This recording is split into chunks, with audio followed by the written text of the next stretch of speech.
নমস্কার বন্ধুরা, অলির রান্নাঘরে আপনাদের অনেক অনেক স্বাগত। প্রতিদিনের মতো আবারও চলে এসেছি আপনাদের কাছে একটা রেসিপি নিয়ে। আজকে আমি বানাবো মিষ্টি দই। আমি মিষ্টি দইটা বানাবো গরুর দুধে, আর তার সাথে লাগবে আমার 1 প্যাকেট গুঁড়ো দুধ। তো আমি কিভাবে বানাবো প্লিজ বন্ধুরা আপনারা প্রথম থেকে শেষ পর্যন্ত দেখতে থাকুন। আশা করছি আপনাদের খুব ভালো লাগবে। আমি 1 লিটার গরুর দুধ নিয়েছি, উনানটা ধরিয়ে নিয়েছি, কড়াটা গরম হয়ে গেছে। আমি কড়াইয়ের মধ্যে সামান্য জল দিয়েছি, আর শুধু দুধ দিতে নেই আমরা এটাই জানি, তাই আমি সামান্য জল দিয়েছি আগে থেকে। এখানে আমি 1 লিটার দুধ নিয়েছি, আপনারা বাড়িয়েও নিতে পারেন আর কমিয়েও নিতে পারেন। দুধটা ঘন। এবার আমি দুধটা ছেঁকে নেব। কড়াইয়ের মধ্যে সামান্য জল দেওয়া আছে।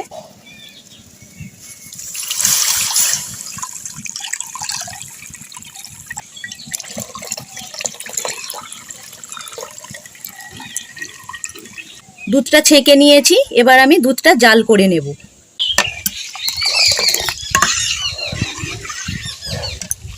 এইভাবে দুধটা নাড়তে হবে, আর দুধটা আমি ঘন করে নেব।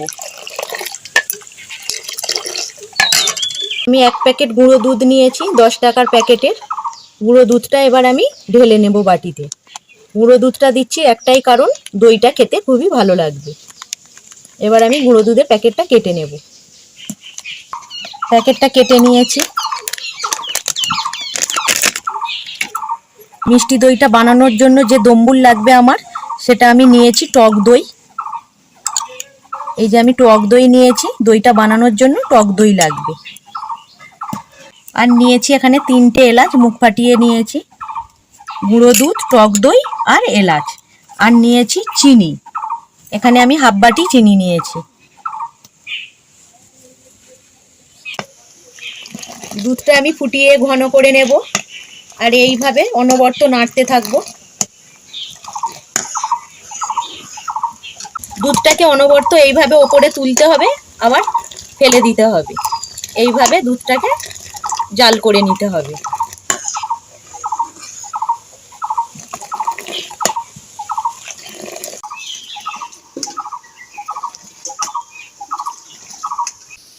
সামান্য দুধ আমি তুলে নেব গুঁড়ো দুধটা গুলানোর জন্য।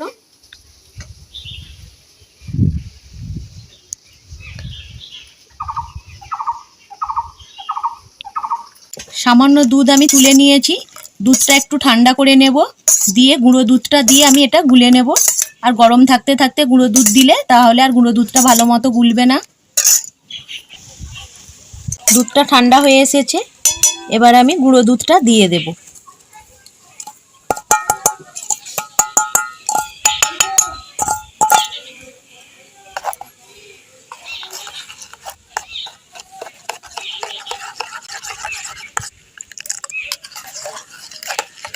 দুধটা অনেকটাই ঘন হয়ে এসেছে, এবার আমি গুঁড়ো দুধটা দিয়ে দিচ্ছি।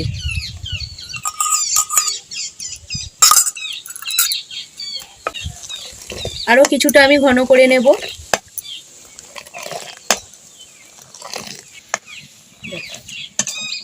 এবার দিয়ে দেব আমি চিনি।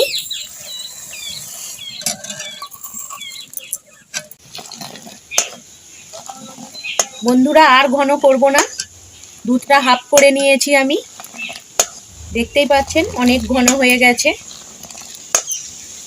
এবার যে আমি 3টে এলাচের মুখ ফাটিয়ে রেখেছিলাম, এলাচ 3টে দিয়ে দেব। এলাচ 3টে দিয়ে দিলাম।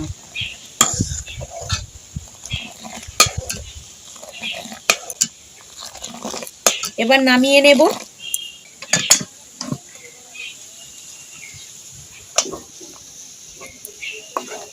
নামিয়ে নিয়েছি, এবার আমি একটু ঠান্ডা করে নেব।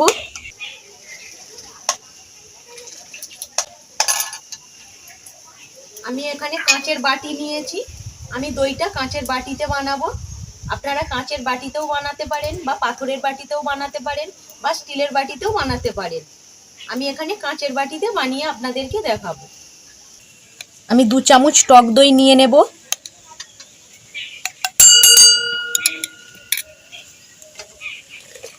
দু দুধটা একটু ঠান্ডা হলে এখান থেকে দুধ নিয়ে আমি টক দইয়েতে দেব, দিয়ে টক দইয়ের সাথে গুলিয়ে নেব।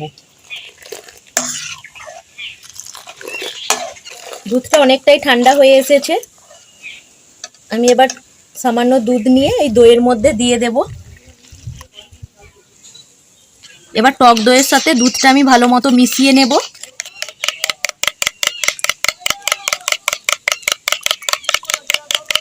এবার সামান্য টক দই আমি এই বাটিটার মধ্যে বুলিয়ে নেব।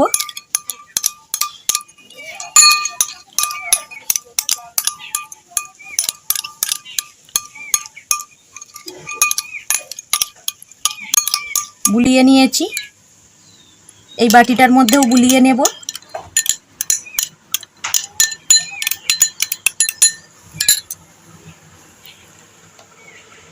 টক দই মেশানো দুধটা আমি এই দুধের মধ্যে দিয়ে দিলাম।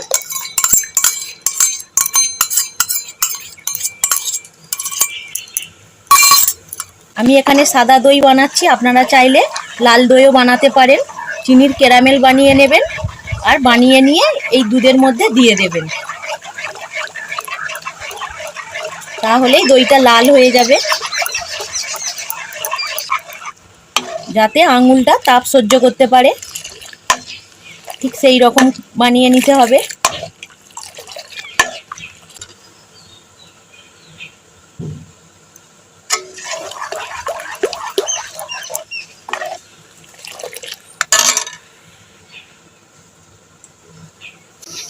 দেখতে পাচ্ছেন বন্ধুরা, আমি আঙুল দিচ্ছি, আমার আঙুলটা তাপ সহ্য করতে পারছে। ঠিক এই রকম বানাতে হবে। এবার আমি দুধ নিয়ে এই বাটির মধ্যে দিয়ে দেব।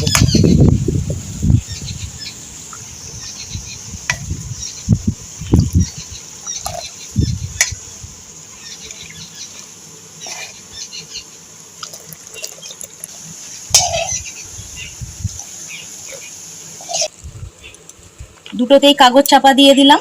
এবার ভারী কিছু চাপা দিয়ে দেব আর গরম জায়গায় রেখে দেব। সারা রাত চাপা দেওয়া থাকবে গরম কিছু, আর সকালবেলা ফিরে আসছি আপনাদের কাছে। দইটা কেমন বসেছে সেটা আপনাদেরকে দেখাবো। এবার আমি গরম জায়গায় চাপা দিয়ে রেখে দেব। দইটা বসে গেছে ভালো মতো, আপনাদের কাছে চলে এসেছি দইয়ের দুটো বাটি নিয়ে।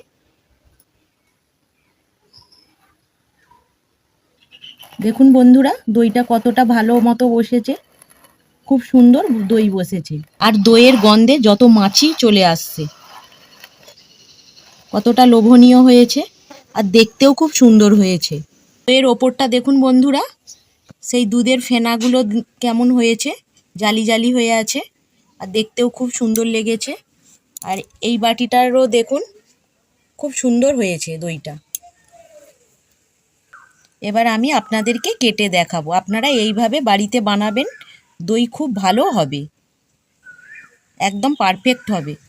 আপনারা এইভাবে বানিয়ে দেখবেন, খুবই ভালো হয়। কত মাছি!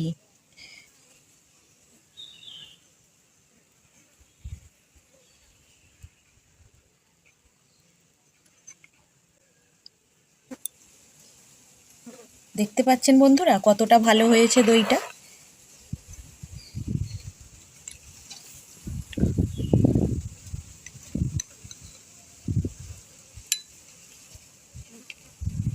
খেতেও খুব সুন্দর হয়। আপনারা এইভাবে একবার অন্তত বাড়িতে বানিয়ে দেখবেন, খুবই সুন্দর হয়েছে। বন্ধুরা, আমার এই দই বানানো আপনাদের কেমন লাগলো কমেন্ট করে জানাবেন। আর যদি ভালো লেগে থাকে চ্যানেলটা সাবস্ক্রাইব করে দেওয়ার অনুরোধ রইল। আর পাশে থাকা বেল আইকনটা অবশ্যই প্রেস করবেন, কারণ চ্যানেলে আমি যখনই কোনো নতুন রেসিপি দেব সবার আগে আপনাদের কাছে পৌঁছে যাবে।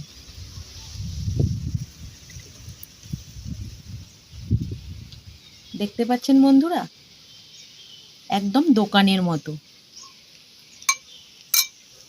বন্ধুরা, আপনাদের মিষ্টি দই বানানো কেমন লাগলো আপনারা কমেন্ট করে জানাবেন। আর যদি ভালো লেগে থাকে চ্যানেলটা সাবস্ক্রাইব করে দেওয়ার অনুরোধ রইল। আর পাশে থাকা বেল আইকনটা অবশ্যই প্রেস করবেন, কারণ চ্যানেলে আমি যখনই কোনো নতুন রেসিপি দেব সবার আগে আপনাদের কাছে পৌঁছে যাবে। আর এই গরমের সময় দই খেতে কার না ভালো লাগে, বাচ্চা থেকে বড় এই দই খেতে সবাই খুব পছন্দ করে। আর দই সবসময়ই খেতে ভালো লাগে, আর গরমের সময় তো আরো বেশি ভালো লাগে। আপনারা এইভাবে বাড়িতে বানাবেন, খুবই ভালো হয়। আমি একটু খেয়ে আপনাদেরকে দেখাচ্ছি।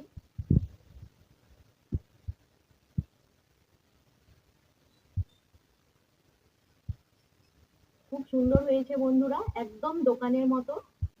মনে হবে না যে এটা বাড়িতে বানানো দই, মনে হচ্ছে যেন দোকান থেকে কিনে আনা হয়েছে। একদম পারফেক্ট হয়েছে, মিষ্টিটাও খুব সুন্দর হয়েছে। আর আপনারা ফ্রিজের মধ্যে রেখে দেবেন, ঠান্ডা ঠান্ডা লাগবে, আরো বেশি খেতে ভালো লাগবে। ভিডিওটা এখানেই শেষ করছি। আপনারা ভালো থাকবেন, সুস্থ থাকবেন। ধন্যবাদ।